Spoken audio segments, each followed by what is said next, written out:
Samedi sur Sud Radio. Le Grand Matin Sud Radio. L'enquête de la matinée. C'est le démarrage officiel de notre enquête ce matin, 9h07. Merci d'être avec nous, avec Véronique Jacquier, 0826 300 300. Et continuez de commenter, bien sûr, sur les réseaux sociaux avec cette question. Les médias sont-ils sous contrôle, Véronique ? Alors, on pose la question parce qu'Ariane Chemin, grand reporter au Monde, a été convoquée à la DGSI, la Direction Générale de la Sécurité Intérieure. Convocation le 28 mai prochain. Dans l'affaire Benalla, dans un volet de l'affaire Benalla, celui qui concerne Chokri Ouakrim, un proche d'Alexandre Benalla, lié par un contrat de protection rapproché avec un homme d'affaires russe. Alors cette convocation est d'autant plus préoccupante qu'il y a quelques jours, 4 journalistes ont été auditionnés par les services secrets français et ils enquêtaient, eux, sur l'exportation d'armes françaises au Yémen. Ces journalistes ont dénoncé des manœuvres d'intimidation et une chasse aux sources dans les ministères. Alors, pour les auditeurs de Sud Radio, les médias sont-ils sous contrôle ? C'est oui à 88%. Je vous lis 2-3 commentaires. Oui, c'est pour ça que j'écoute Sud Radio, nous dit Liberté Humilité, car malgré tout, j'ai confiance en votre indépendance d'esprit. Un autre auditeur nous dit le pouvoir macronien veut nous museler sous prétexte notamment de fake news. C'est inquiétant. Alexandre, lui, dit comprendre la curiosité de la justice. Il y a un problème de sécurité nationale. Alors, pour en parler, pour un beau débat, Olivier Dallage, rédacteur en chef à RFI et membre du bureau national du syndicat national des journalistes, le SNJ. Bonjour, bienvenue sur Sud Radio. Bonjour. Il y a aussi avec nous François Jost qui est prof à la Sorbonne Nouvelle, spécialiste des médias, directeur de la revue Télévision. Bonjour. Bonjour. Et puis Loïc Hervé, sénateur, Union centriste de Haute-Savoie et secrétaire de la commission des lois au Sénat, qui a notamment bien sûr enquêté sur l'affaire Benalla. Bonjour. Bonjour. Alors, la presse est libre. Alors, et vous n'avez pas donné Tintin, hein, parce que Véronique, parce qu'il faut te dire, on est totalement transparent. Tintin, il dit oui, mais bon, j'avais récemment tweeté que nous n'étions plus en démocratie, à mi-chemin entre démocratie et dictature. Et Véronique Jacquier avait dit que avait qualifié mes propos excessifs. Bah oui, vous aviez dit Véronique, mais c'est vrai, c'était excessif. Mais parce que Tintin dit, comment appelle-t-on un régime qui fait pression sur la presse et les médias ? Alors, je vous rassure, Tintin, il n'y a pas de pression. Non. On dit en fait les choses. Véronique les dit en fait librement, comme vous pouvez les dire en fait librement, et il n'y a aucun souci justement. Vous avez la parole, vous pouvez parler librement à partir du moment où il y a un respect en fait un peu de tout le monde. Absolument. Et justement, ça tombe bien ce lancement, Patrick, puisque Grégory, qui nous appelle de Paris, voudrait réagir au standard 0826 300 300. Bonjour Grégory. Bonjour. Bonjour à tous. Oui. Bienvenue. Merci. Pour moi, certains médias sont aux ordres. Je vais faire un peu on va caresser la bête dans le sens du poil. Ouais. Sauf Sud Radio, parce que j'ai changé. Avant, j'écoutais Radio Macro Champion. Moi, j'appelle comme ça, cette radio. Ah bah. Et par exemple, d'accord. Hier, par exemple, je suis toujours abonné sur eux sur Facebook et ils donnaient une news pour essayer de contrer Nicolas Dupont-Aignan, Asselineau et tout ça, en disant non, la France a donné que 3 milliards, par exemple, en 2017. À l'Europe. Et en fin de compte, il fallait lire un autre article que j'ai vu dans Le Monde où il précisait que c'est parce qu'on avait trop versé en 2016, donc on a moins versé en 2017. Mais ils disent pas que en 2018 on va donner 21 milliards, c'est-à-dire plus 11 milliards à l'Europe. Et donc c'est dans ces cas-là que je trouve que c'est une manipulation. Et venant du groupe BFM, on va pas forcément les citer, parce qu'on va pas régler effectivement ça.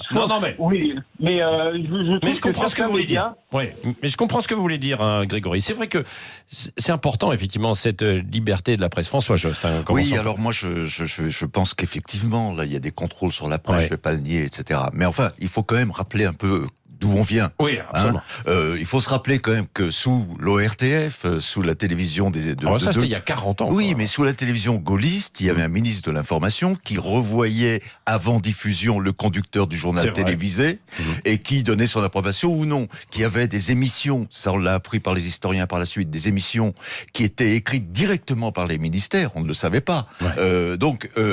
Après il y a eu la période Hersant dans les années 70 où on sait bien que le Figaro était aux aux ordres absolument du gouvernement. On a eu Dassault, qui était député de droite et qui dirigeait le journal. Donc, je veux dire, à la fois le pouvoir et l'argent ont pesé beaucoup plus, vraiment de façon très très forte pendant des années. On avait 3 télévisions quand jusqu'en 80. C'est vrai. Je veux dire, donc, quand on parle du contrôle sur les médias, faut quand même remettre un petit peu d'ordre. Il n'y a pas de contrôle massif sur les médias. Mais est-ce qu'il y a une volonté, peut-être aujourd'hui, d'un retour d'un contrôle, peut-être, Olivier Dallage, non ? Alors c'est plutôt ça, c'est-à-dire que la question n'est pas seulement de savoir si les médias sont contrôlés ou pas, mais s'il y a une volonté de contrôle et si cette volonté s'accentue. Et là, malheureusement, la réponse est oui. Ça commence à faire beaucoup, les événements... Avec quel fait, alors Les violences policières qui concernent, pas seulement eux, mais qui concernent aussi les journalistes, avec confiscation et destruction du matériel, des gardes à vue pour certains d'entre eux, la directive secret des affaires qui, on le pensait à l'époque de l'adoption, et ça s'est confirmé depuis, vise à étouffer la révélation de certaines affaires qui... autrefois été révélées, qui aujourd'hui sont soumises à des poursuites. Serait plus compliqué de les sortir. Mais c'est déjà le cas. Il y a déjà des poursuites entamées au titre de la directive secret des affaires.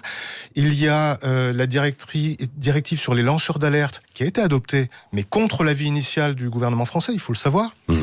Et puis, effectivement, alors on ne peut pas parler de poursuite parce que ça n'est pas encore judiciarisé, mais ces convocations de journalistes qui ont révélé des choses qui sont d'intérêt public sur le Yémen, sur la livraison d'armes à l'Arabie Saoudite et aux Émirats Arabes Unis et sur l'affaire Benalla, ça commence à faire vraiment beaucoup. Oui, c'est vrai. Sur l'affaire Benalla, justement, Loïc Hervé, vous avez travaillé dans la commission sur l'affaire Benalla au Sénat. Vous avez ce sentiment aussi que c'est fragile, quoi, en fait, justement, non ? Mais comme toutes les libertés publiques, la question de la liberté de la presse est une liberté fragile et à chaque fois il faut être vigilant, notamment c'est le rôle du Parlement de l'être, bien évidemment, y compris quand on vote une loi comme celle sur les fake news en période électorale, puisque la loi sur les fake news en période électorale permet un certain nombre de dispositifs. Vous y êtes favorable à cette loi ? Moi, je suis toujours réservé quand on va atteindre une liberté individuelle de manière générale, donc je suis toujours inquiet, même si je sais que le monde dans lequel on vit, l'historique, la remise en perspective historique de l'ORTF montre aussi que les réseaux sociaux, c'est-à-dire des médias alternatifs, et pour le coup, si on peut parler de contrôle, alors là, et pour le coup, ils sont sans contrôle et non contrôlés, ils racontent à peu près ce qu'ils veulent, font qu'il faut trouver un équilibre législatif qui est très difficile à maintenir sur le long terme. Mais est-ce que vous l'avez perçu en travaillant justement sur alors vous n'êtes pas journaliste, vous êtes politique, mais quand même vous l'avez perçu, cette volonté en fait de contrôle dans l'affaire Benalla ? Non, franchement, dans l'affaire Benalla, les médias ont été totalement libres de sortir un certain nombre d'éléments tout au long de l'affaire. Ça fait quand même plus d'1 an que ça dure maintenant. Et donc, ça a permis d'ailleurs, ensuite, au Parlement de s'en saisir. La question, c'est de savoir, ce qui nous réunit ce matin, c'est de savoir si les convocations de journalistes devant la police, des GSI notamment, ce sont des éléments qui sont de nature à être une forme de contrôle du pouvoir exécutif en direction des médias, parce qu'il faut être précis. Quand on parle de judiciarisation, là, c'est plus l'État, c'est l'autorité judiciaire, ce sont des magistrats qui potentiellement peuvent être amenés à connaître de ces affaires. Voilà. Non, mais là, c'est la DGSI au nom de la Sûreté nationale. Alors, c'est vrai que c'est un peu tiré... Sur l'affaire Benalla, c'est un peu tiré par les cheveux, parce que connaître les sources d'Ariane Chemin sur le profil de Chokri Ouakrim, un proche d'Alexandre Benalla, qui a été mêlé à une affaire avec un oligarque russe, la protection des sources la question de la sécurité nationale elle est là-dedans. protégée par la loi. Oui, tout à fait. Vos sources journalistiques, y compris quand vous investiguez, sont protégées par la loi. Oui, mais là, Olivier Dallage... La procédure est détournée. Oui, approchez-vous bien du micro. La procédure est détournée parce que c'est la loi sur la presse qui protège les sources depuis janvier 2010. Sauf que là, on utilise d'autres lois pour ne pas avoir à se conformer à la protection des sources. En réalité, il y a 3 objectifs. Le premier, c'est de trouver les sources des journalistes. Il est peu probable que les journalistes convoqués donneront leurs sources. Le deuxième est de faire réfléchir les sources potentielles. Il est peu probable. En même temps, quand on est interrogé, on ne sait jamais jusqu'où ça peut aller quand même, non ? On peut être déstabilisé. Je ne pense pas qu'on va leur appliquer le 3e degré, mais ce sont des journalistes assez solides, je dirais. Le deuxième, c'est... faire réfléchir les sources potentielles. Ça, c'est vrai que... Donc, intimider de potentielles sources. Bien sûr, donc ça va se tarir. Et troisièmement, d'intimider des journalistes qui seraient tentés, dans l'avenir, de faire des révélations, mais qui n'ont aucune envie d'être interrogés par la DCRI. La DGSI. La question de l'articulation entre les différentes lois est une vraie question. Parce que on a, par exemple, dans notre pays, le secret de l'instruction qui est régulièrement, très régulièrement, oui. violés. Oui. Alors pas forcément de l'initiative des journalistes, parce qu'ils n'ont pas accès directement au dossier, mais il y a ceux qui ont accès au dossier, qui peuvent être des policiers, des magistrats, même des avocats, d'une des parties qui a accès à un certain nombre d'éléments, et qui peuvent donne amener ces éléments-là. journalistes. Et donc on a quand même une difficulté de protection du secret de l'instruction qui est, quand on voit que les PV d'audition sortent de manière très rapide. Encore une fois, je justifie pas l'idée d'aller contrôler cela, mais quand même, c'est aussi une question de protection des droits de la défense, de l'égalité des armes dans le procès, qui sont aussi des principes de notre droit pénal qui sont extrêmement importants. Donc comment, la question que moi je vous pose en tant que législateur, c'est comment est-ce qu'on articule différentes libertés, différents droits, différentes lois, et est-ce qu'on fait une hiérarchie ou pas? Mais François Jost, spécialiste justement des médias. Je ne suis pas journaliste, mais je pense. Non, vous êtes spécialiste des médias. Vous les observez depuis des années, vous connaissez bien la question. Mais ce que je veux dire, c'est qu'il faut revenir finalement à la charte de déontologie des journalistes. Si on réfléchit sur les problèmes récents, les affaires récentes, il y a effectivement un droit qui est vraiment un des droits des journalistes, c'est le droit de protéger ses sources.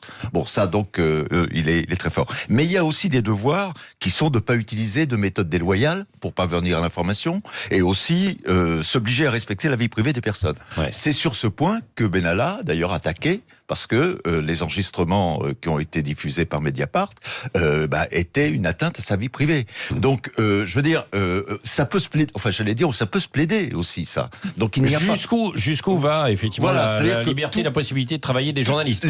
La liberté n'est pas complète, c'est-à-dire qu'il y a quand même des garde-fous. Oui. Non, mais à l'inverse, question pour Loïc Hervé, est-ce qu'on peut pas comprendre, je vais me faire l'avocat du diable, mais la curiosité de l'État pour de potentielles sources qui peuvent justement révéler des secrets d'État ou des secrets de défense en donnant des infos aux journalistes?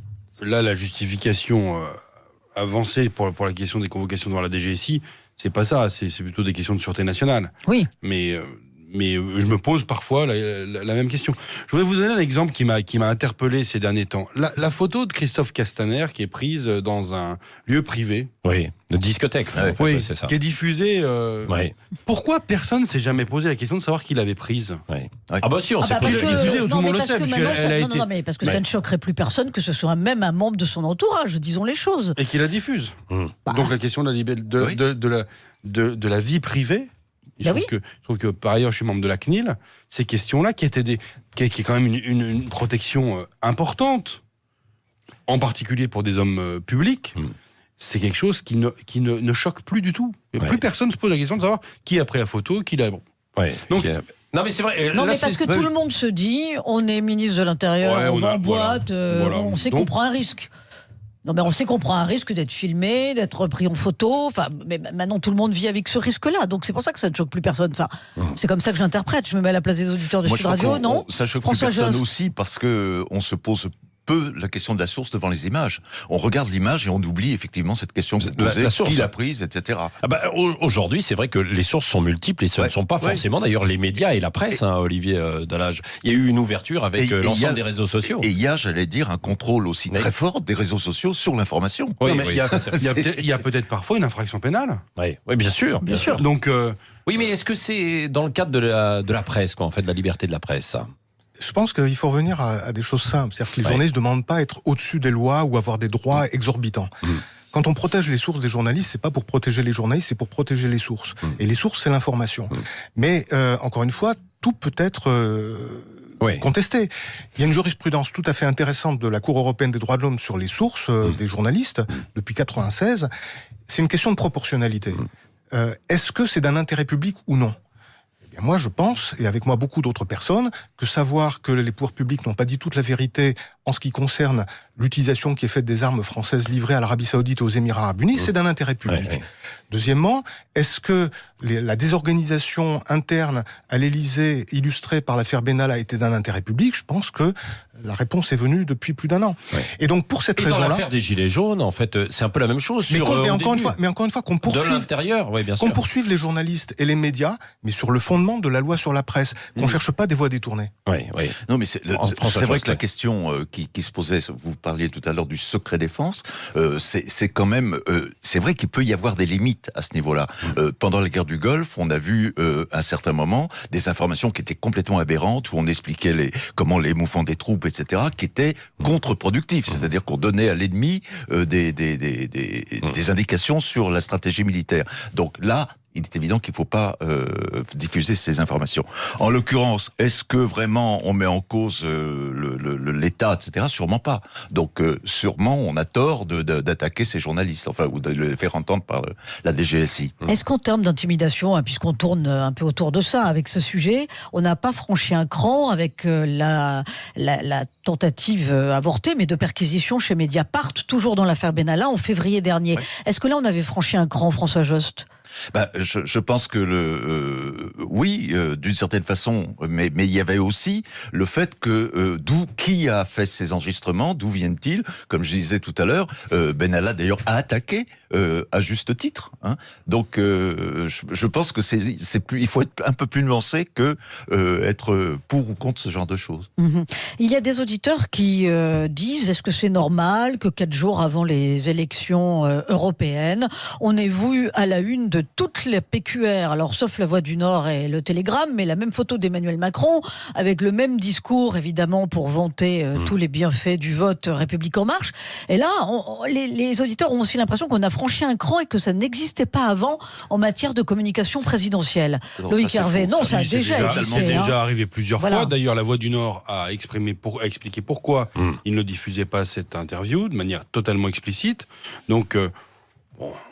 on est dans une période électorale, à quelques jours de l'élection européenne. Le président de la République donne une interview corrigée à la presse quotidienne régionale. Oui, c'est pas simplement la relecture enfin, la relecture ne pose pas forcément question parce que des grands patrons le font, même des profs d'université comme moi, même des profs d'université comme François Jost, à relire Jost. les interviews quand elles sont importantes. Oui, bien sûr. Tout à fait. Mais en revanche, c'est la correction, évidemment, qui interpelle. Oui. Mais je pense que les organes de presse qui ont diffusé ont accepté les règles du jeu. Oui, tout à fait, qui ne sont pas nouvelles. Qui ne sont pas nouvelles pour ce type d'interview. Il y a aucune nouveauté. Je fais un parallèle avec ce que vous avez dit sur la perquisition de Mediapart avec la perquisition du domicile de Jean-Luc Mélenchon. Oui, absolument. La question, c'est de savoir si un certain nombre de lieux, du fait de l'activité de leurs propriétaires ou locataires, sont des sanctuaires qu'on ne peut pas, pour aucune raison, perquisitionner, etc. Sur le principe, moi, je suis assez protecteur de la liberté d'un parlementaire de pouvoir, l'étant moi-même, comme les journalistes peuvent l'être eux-mêmes, mais le fait d'avoir une notion de sanctuaire me paraît dangereuse également, parce que on a aussi d'autres libertés qui viennent s'affronter à cette question d'un sanctuaire juridique, si vous voulez. Oui. Olivier Dallage. Là encore, il y a une réponse liée à la proportionnalité. Et la loi le prévoit. C'est-à-dire qu'effectivement, on ne peut pas perquisitionner le domicile d'un journaliste, sa voiture ou ses bureaux de la même façon que ceux de n'importe qui, comme un parlementaire. En revanche, ça ne veut pas dire qu'on ne peut pas.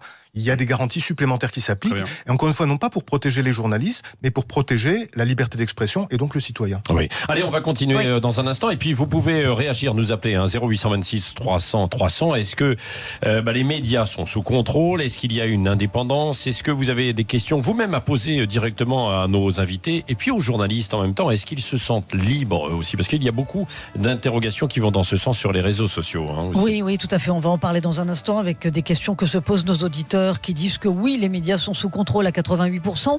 Et puis là, à l'instant, il y a la porte-parole du gouvernement, Sibeth Daï. C'est intéressant parce qu'elle dit que les journalistes qui sont convoqués à la DGSI sont des justiciables comme les autres. Donc réaction de nos invités dans une poignée de secondes sur Sud Radio. Et vous, évidemment, au 0826 300 300. 9h26, c'est le Grand Matin Sud Radio. Casin sur darty.com. Le Grand Matin Sud Radio. L'enquête de la matinée. Bienvenue dans la deuxième partie de notre enquête ce matin. Et on vous parle des médias et on vous demande si les médias sont sous contrôle selon vous. Et on fait un point avec vous, Véronique Jacquier. Oui, une question que l'on pose à la suite de la convocation d'Ariane Chemin, grand reporter au Monde, qui enquête sur l'affaire Benalla. Convocation le 28 mai prochain à la DGSI, la Direction Générale de la Sécurité Intérieure. Alors pour l'instant, c'est toujours 88% de oui du côté de nos auditeurs pour dire que les médias sont sous contrôle. Ça vote beaucoup de commentaires avec notamment ce commentaire qui revient très souvent, c'est-à-dire oui, les médias sont sous contrôle parce qu'ils appartiennent à 90% à des milliardaires qui font la pluie et le beau temps, y compris dans leur accoquinement avec les politiques. Voilà, donc on a le sentiment que les journalistes ne peuvent pas travailler comme ils l'entendent. Il y a Olive qui nous dit comment exercer un métier d'investigation quand tu as la peur au ventre d'être convoqué par la DGSI. Est-ce qu'on est en Russie où le KGB filtre les informations? Villeneuve, donc lui aussi est sur cette thématique de comment les journalistes pourraient-ils être indépendants entre la puissance des groupes financiers qui dominent la presse et les politiques aux ordres de ces financiers. Voilà, c'est ce qui revient dans nos commentaires. Sur justement cette liberté en fait de la presse et les menaces qui peuvent peser un petit peu, parce que sentiment d'intimidation, Olivier Dallage, vous disiez que c'est ça qui peut être dangereux en fait à terme avec cette convocation, quoi. Oui, on n'en est évidemment pas à la situation russe ou turque. Mais le simple fait que la question puisse se poser aujourd'hui est préoccupante. Ouais. Et moi, je voudrais dire que tout ça n'est pas du tout bon pour l'image de la France. Ouais. Il y a eu plusieurs signalements sur la plateforme du Conseil de l'Europe. Il va y en avoir une déposée aujourd'hui ou demain par la Fédération européenne des journalistes suite à la convocation d'Ariane Chemin et du journaliste de Disclose. Et je rappelle que la France, justement, vient de prendre la présidence du Conseil de l'Europe. Il y aura des discussions intéressantes internes et on verra bien l'enquête qui sera menée. Non, effectivement, il n'est pas possible aujourd'hui pour un journaliste qui travaille sur une affaire sensible de ne pas avoir ça en tête. Ouais. L'idée qu'à tout moment, eh bien, il peut y avoir une convocation par la police à la demande du procureur de Paris ou Alors, encore une fois, les journalistes ne sont pas au-dessus des lois. Oui, ce que disait Sibeth Ndiaye, la porte-parole du gouvernement. Oui, mais elle a tort, parce que les journalistes ne sont pas des justiciables comme les autres. Il y a des lois qui s'appliquent spécifiquement à la presse. Et sur cette base-là, les journalistes peuvent être poursuivis et ils se défendront. Mais pas en utilisant d'autres lois. Oui. Loïc Hervé sur la parole même de Sibeth Ndiaye, qui dit les journalistes sont des justiciables comme les autres. Elle vient de s'exprimer sur cette affaire. Moi, je partage ce qui vient d'être dit. Effectivement, l'idée d'un sanctuaire, on l'évoquait tout à l'heure, est une mauvaise idée. En revanche, c'est vrai que c'est un métier qui mérite des protections particulières, et elles sont dans la loi. Et à cet égard, il faut vraiment qu'elles soient garanties. Nous sommes dans une période politique tout à fait singulière dans laquelle la question de la liberté de la presse est une question qui doit être absolument garantie. Et alors après, j'entends vos auditeurs expliquer que les grands patrons il faut démystifier ça quand même. Avec les politiques. Enfin, il y a un moment, ces affirmations qui sont un peu complotistes. Moi, ça fait une dizaine d'années que je suis élu local et parlementaire depuis 4 ans. J'ai jamais vécu ce genre de choses. Au contraire, c'est parfois difficile pour nous d'exister, de faire reprendre nos idées dans la presse. On est un peu tributaire aussi de ce que la presse veut bien reprendre ça, c'est vrai. Quand on exerce un travail parlementaire, il y a des choses qui sont vendables, d'autres qui sont moins vendables. C'est hyper frustrant quand on est élu, mais en même temps, c'est la règle du jeu. Oui, mais quand elle est connue, parfois c'est comme ça. Oui, mais alors c'est vrai que les références aussi des auditeurs, c'est lié parfois aussi à des marchés publics. On sait bien que quand il y a des marchés publics, que vous détenez aussi des médias, vous n'allez pas, et on l'a vu par le passé, et ça continue en fait encore aujourd'hui, c'est difficile de taper sur le pouvoir quand vous avez C'est pas ce que je voulais dire. C'est pas ce que je voulais dire. Ouais. Dans l'affaire Benalla, on nous a reproché, on m'a parfois reproché, dans les personnes que j'ai pu rencontrer, que on mette trop l'accent sur cette commission d'enquête. Les gens en avaient ras-le-bol d'entendre parler de cette affaire. Elle a été très médiatisée. Mais la commission d'enquête Benalla n'est que l'une des commissions d'enquête du Sénat. Oui, c'est vrai. Vous faites une commission d'enquête sur la pollution de l'air en France et sur son coût.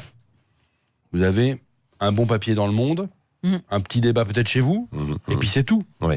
Alors que c'est la même prérogative constitutionnelle qui est mise en œuvre. C'est un travail du même ordre. Autre élément, quand le président de la République se déplace, ou qu'il y a M. Benalla, des gens qui sont auditionnés au Sénat, vous avez un câble avec des images en direct qui peuvent être diffusées partout. Sur les médias en direct. Donc il y a aussi une production d'images en direct qui est intéressante. Et qui alimente tous les médias, et qui alimente une caisse de résonance que nous avons. Oui, tout à fait. François Jost, oui. Oui, non, moi je pense je pense à vrai dire comme mes prédécesseurs. Olivier Dallage, notamment. Oui, j'ai les mêmes du syndicat national des idées journalistes, sur le fait qu'il y a des lois qui protègent les journalistes, etc., et que donc c'est pas injusticiable exactement comme les autres. Moi, il me semble qu'aujourd'hui le contrôle effectivement des entreprises est plus important, et que surtout une façon d'un certain capitalisme dur a envahi le monde des médias. Oui, c'est-à-dire que des grands groupes. Voilà, c'est-à-dire qu'aujourd'hui on peut, mais même le service public, on peut virer quelqu'un très très facilement, très fortement. Je veux dire, il y a une sorte de mainmise sur les patrons qui deviennent presque des DRH et qui disent lui c'est fini, lui on le prend, etc. Donc ça, je crois que c'est beaucoup plus fort que l'action du gouvernement sur les médias. Oui, et est-ce que vous avez le sentiment que Emmanuel Macron, dans sa nouvelle façon aussi d'aborder la vie politique, dans un premier temps, il avait dit, il s'est occupé beaucoup des réseaux sociaux pour mener en fait sa campagne, et puis la presse traditionnelle, il avait dit qu'il aurait moins de contacts. Finalement, on s'aperçoit plus d'anecdotes, disait-il. En fait, oui, c'est ça. Plus de choses anecdotiques. On s'aperçoit qu'il y en a en fait toujours. Mais est-ce que vous avez l'impression que le chef de l'État, dans une période où la France est chahutée, a envie de prendre un peu le contrôle aussi, d'une manière ou d'une autre, sur la presse? Olivier Dallage. Ah, mais qu'il en ait envie, c'est probable. Ouais. Il n'est pas le seul. Grosso modo, toute personne ayant un pouvoir aimerait bien contrôler ce qu'on dit de ce pouvoir. La question est de savoir si il en a les moyens, si on le laisse faire, et si il a par ailleurs un intérêt pour une presse indépendante et libre. Ouais. Et c'est là qu'on peut se poser des questions, puisqu'une de ses premières décisions après être arrivé à l'Élysée a été de vouloir fermer la salle de presse qui donne sur la cour de l'Élysée. Donc, si vous voulez, il y a plein de petits cailloux qui sont déposés et ils sont tous alignés d'une manière assez préoccupante. Oui, mais la seule différence avec, j'ai entendu tout à l'heure parler du KGB, quand même, la seule différence, c'est que justement, on peut en parler. Et d'ailleurs, on peut même en débattre. Alors qu'en Russie, évidemment, c'est difficile. Alors qu'en Russie, c'était assez difficile, à mon avis, d'en débattre publiquement. Donc voilà, on n'est pas complètement. Il faut pas exagérer, quoi. Dire que on est dans une dictature. C'est vraiment ne rien connaître à l'histoire. Ou que la concentration des médias porte préjudice au travail des journalistes et à la qualité de leur travail. Ça aussi, c'est du fantasme pour vous, François Jost. Il y a une auditrice qui nous dit aux États-Unis, parce que ça fait beaucoup réagir, cette question. Aux États-Unis, il existe la loi antitrust qui n'existe pas en France. Les élites sont super puissantes et dominent tout. Voilà le sentiment qu'on a dans notre pays. C'est pas forcément vrai. C'est vrai qu'il y a eu des tentatives de loi sur la concentration des médias, mais je crois qu'elles n'ont pas abouti. Elles n'ont pas abouti. C'est compliqué quand même. Mais elles n'ont pas été appliquées. Ça n'a pas très bien marché. Il y a eu l'ordonnance de 44, de nouvelles tentatives ultérieurement. Sous le gouvernement socialiste, il y a eu des tentatives de loi anti-concentration. Oui, j'irai pas jusqu'à dire que ça a marché. Non, ça n'a pas marché. À l'époque, alors vous parlez de quel pouvoir socialiste, François Jost ? Je parle du début après 81. Oui, voilà. Parce que depuis, il y a les chaînes d'infos en continu. Depuis, il y a des groupes qui se sont créés et le paysage audiovisuel a complètement changé. Mais pour vous, concrètement, pour que les auditeurs se fassent une idée, est-ce qu'on peut dire, justement, dans notre pays, parce qu'effectivement, on n'est pas en dictature, on est en démocrature, que les médias sont sous contrôle ou qu'ils le sont un peu plus depuis qu'Emmanuel Macron est au pouvoir ? Non, moi je serais plutôt d'accord avec la formulation qui a été faite par M. Dallache, c'est que Macron essaye sans doute de contrôler, etc. Est-ce qu'il réussit Macron complètement? Pas les contre-pouvoirs et ne s'en cache pas. Mais c'est vous les médias, donc c'est vous qui pouvez le dire plus que moi. Oui. Nous on n'est pas embêtés, Patrick Roger. Non, mais c'est vrai qu'il y a une volonté quand même du pouvoir de regarder. Et puis à travers la régulation, alors on comprend qu'il y en ait la nécessité sur les fake news, mais après jusqu'où ça va aller, parce qu'il y avait déjà en fait une loi qui existait, et est-ce qu'on avait besoin de rajouter celle-ci? Non, je pense que la loi sur les fake news, personnellement, je suis un des rares. Je suis un des rares à la défendre. Moi, je la trouve très très bien, mais je comprends pas pourquoi. Enfin, bien sûr que je comprends pourquoi. Pourquoi ça serait seulement pendant les périodes électorales? Ah oui, alors ça. Parce que si on redoute les fake news, et on a raison de les redouter, parce qu'il y a des conneries qui sont dites et qui peuvent être extrêmement graves, il faut le redouter tout le temps, et pas seulement pendant les campagnes électorales. Alors il faut se rappeler qu'effectivement Macron a été victime de fake news juste avant les présidentielles, et que c'est pour ça qu'il a gardé une sorte d'animosité envers les fake news à ce moment-là. C'était à cette période. Oui, Percha nous donne un exemple pour illustrer le fait que selon lui, les médias sont sous contrôle. Il n'a pas complètement tort. Hein. Il nous dit Patrick Poivre d'Arvor, à l'époque, s'est fait virer parce qu'il avait critiqué Nicolas Sarkozy en le traitant de petit homme ou d'homme petit. Hein. Il avait fait une allusion à sa taille, souvenez-vous. Ça prouve bien que les grands patrons et les politiques dirigent les médias et ça ne date pas d'hier. Mais ça date pas d'hier, effectivement. Et donc la question, c'est de savoir si c'est encore aujourd'hui comme ça. C'est indéniable pour PPDA, bien sûr. Mais justement, je pense pas qu'on soit exactement on va terminer situation. Note d'optimiste ou au contraire pessimisme. Olivier Dallage, vous êtes au syndicat national des journalistes. Je suis optimiste par les réactions assez unanimes qui ont suivi l'annonce de la convocation de ces journalistes. C'est-à-dire que la société doit être résiliente et doit montrer la voie. Le fait, encore une fois, que les pouvoirs veulent contrôler, c'est dans leur nature. Mais c'est aux journalistes, aux médias, à la société, aux associations de faire en sorte que ce contrôle n'intervienne pas. Oui, David Hervé aussi.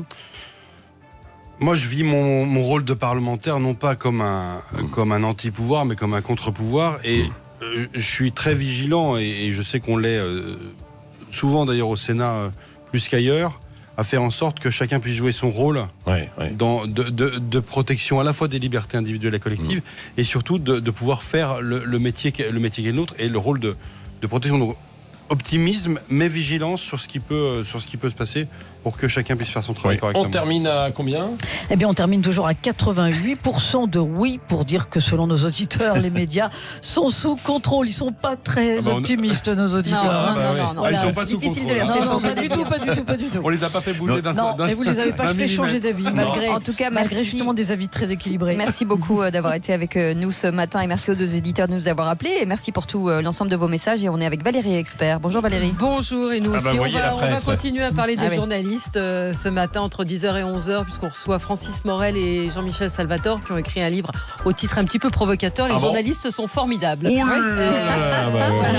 Mais c'est passionnant. Ça va faire causer encore. Mais c'est passionnant parce qu'ils expliquent qu'en fait en 10 ans, la presse a plus changé que depuis Gutenberg pratiquement. C'est vrai que ça a avec beaucoup changé. l'arrivée d'Internet. Donc on va en parler avec eux. Et puis entre 11h et midi, on va un petit peu prolonger votre débat. On va s'interroger effectivement sur cette convocation de notre consort Ariane Chemin devant la DGSI, et puis revenir sur les propos de Sibeth Ndiaye qui dit que les journalistes sont des justiciables comme les autres. C'est ce qu'on a évoqué. On va se demander aussi où est passée la gauche quand même aux européennes. Et puis appelez-nous 0826 300 300. Hier, vous avez été très nombreux à nous appeler. Vous avez envie de parler, de vous exprimer sur l'antenne de Sud Radio, de nous dire pour qui vous allez voter et si vous allez voter. Donc on vous attend encore aujourd'hui. On a décidé de mettre ça en place aujourd'hui et demain encore. Appelez-nous 0826 300 300. Irez-vous voter? Pour qui allez-vous voter? Oui. Si vous allez voter, effectivement. Oui, mais demain matin, ce sera notre grand hier, sondage. ils étaient assez mobilisés pour aller voter et punir Emmanuel Macron. C'est ce que vous nous avez dit très nombreux hier. Alors. Et puis nous, dans un instant, on vous dira qui vont les défendre, au contraire. On vous dira, Patrick, avec Yolène Delabine, qu'il est possible de vivre sous terre maintenant. Et puis on vous parlera du nouveau Petit Larousse, qui est un petit peu, comment dire, vous dites petit, vous. Oui, c'est le Petit Larousse, mais qui est très épais. Qui est une belle cartographie de notre société d'aujourd'hui. On vous en parlera dans un instant, 9h44. C'est le Grand Matin Sud Radio.